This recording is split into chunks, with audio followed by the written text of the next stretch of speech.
Bismillahirrahmanirrahim. Dengan resmi dibuka.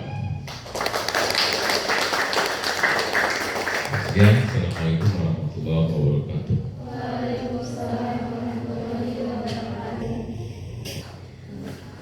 Sebelumnya terima kasih kepada Bapak Muslim yang sudah menyampaikan sambutannya.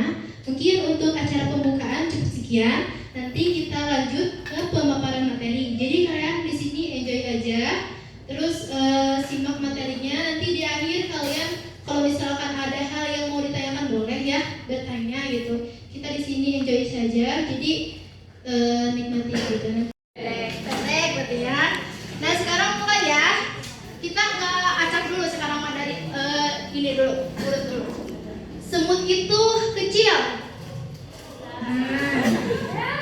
Gajah itu besar. Nah, cacing itu pendek. Nah, terus saya juga mau ucapkan terima kasih banyak atas kehadiran kalian di kegiatan kali ini dan sudah membantu kami dalam lebih ke tugas project gitu untuk pembinaan bahasa Indonesia. Dan kelompok kami itu mengambil tentang pembinaan bahasa Indonesia tentunya dalam surat menyurat yang difokuskan untuk organisasi di SMKN Negeri 1 Jepara. Mungkin di sini saya akan menjelaskan mengenai materi dasar tentang surat menyurat ya, lebih materi dasarnya saja. Pada slide pertama itu ada pengertian surat. Surat adalah salah satu sarana komunikasi yang digunakan untuk menyampaikan informasi tertulis oleh suatu pihak, individu ataupun instansi ke instansi lainnya. Selanjutnya itu ada fungsi surat.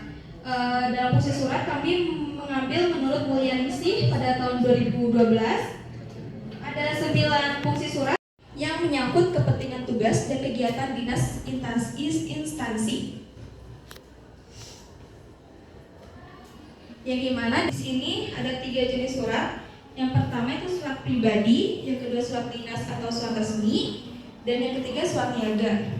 Seperti surat permintaan maaf kepada teman atau kayak surat undangan acara keluarga. Itu kan tidak terlalu formal. Adapun ciri-ciri surat resmi menurut Ginting dan Lubis pada tahun 2020 ada 6. Saya buat mengenai surat resmi dari organisasi dan terkejut Universitas Kuningan. Nah, hal pertama seperti yang telah dijelaskan sebelumnya bahwa di dalam surat resmi itu diawali dengan yang namanya kop surat. Nah, di dalam kop surat ini terdiri dari apa aja? Tadi sudah dijelaskan, ada yang masih ingat? Di dalam kop surat ada apa saja? Yang pertama ada nama instansi. Nah, nama instansi di sini itu ada Teater Kecut Universitas Kuningan. Kemudian setelah nama instansi ada terdapat alamat si pengirim. Nah, di sini alamat pengirimnya itu Jalan Cut Nyakin nomor 364, terus Cijoho, Kuningan, Jawa Barat. Kemudian kode posnya 45513. Kemudian di dalam kop surat juga biasanya terdapat nomor telepon. Nah, nomor telepon dan alamat emailnya itu dicantumkan. Jadi di dalam surat juga biasanya mencari sama nama jalan, biasanya nama jalan sekolah tersebut. Itu sangat pentingnya. di sini terdapat penulisan tanggal surat. Nah, penulisan tanggal surat yang baik dan benar itu jangan didahulukan dengan nama kota. Nah, banyak di yang surat yang telah kalian buat di tanggal suratnya itu didahulukan dengan nama kota. Misal Kuningan, 13 Januari 2025. Nah, selanjutnya di sini ada menggunakan kata yang tepat agar maknanya lebih jelas. Nah, menggunakan kata harus sesuai dengan konteksnya di dalam surat itu. Nah, salam pembuka itu kan banyak jenisnya. Ada yang umumnya kayak Assalamualaikum, ya, terus juga dengan hormat, salam hormat, dan yang lainnya. Namun perlu diingat, salam pembuka itu harus diakhiri dengan tanda koma. Kemudian, kalau kita menuliskan kata dengan hormat, harus diawali dengan huruf kapital. Jadi D-nya itu huruf kapital, tapi huruf selanjutnya itu tidak perlu huruf kapital. Penutupnya di sini ada demikian surat pengantar proposal ini kami sampaikan. Atas perhatian dan kerjasama Bapak Ibu kami sampaikan terima kasih. Nah, selanjutnya, karena tadi diawali dengan salam pembuka, jangan lupa kita juga diakhiri